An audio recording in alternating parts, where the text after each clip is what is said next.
varētu pateikt, jā, kā tā motivācija bija, kas devās tā kā ekskursanti. Nu, būsim godīgi, jā.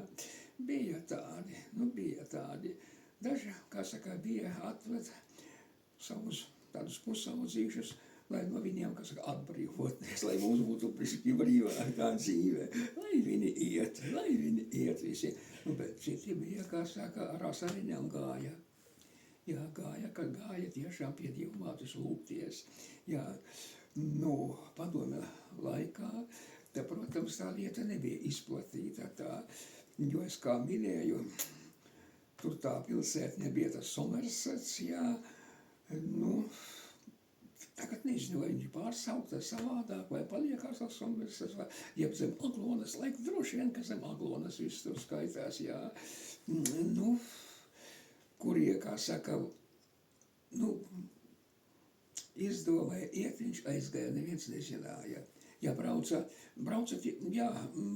tajā laikā, tie kolhoza laiki bija, brauca ar autobusu. Viens, atklāti runāt, brālēns brauca, ja visu savu kompāniju, kad ja pateica uz Aglona tā miliciešu topēcieti. Nelaid iekšā.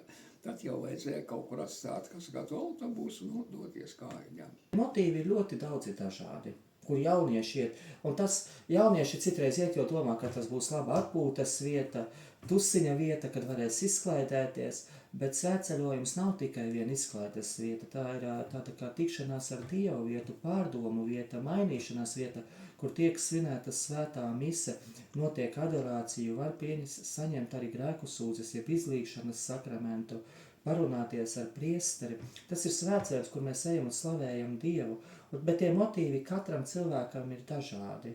Cits iet, jo grib kādu svarīgu lēmumu cits iet tāpēc, ka viņam ir jāiet, pienākuma pēc, cits iet tāpēc, ka domā, nu ko es 4 dienas mājās darīšu, nu tad aiziešu.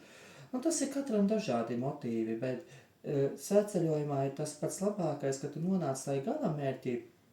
Un ja tu paklausies, piemēram, ja mēs paklausāmies tās dalīšanās, nu, viņas ir katram savādākas, bet tas ir skaisti, ka tu vari paskatīties, bet arī iepazīt to arī cilvēku.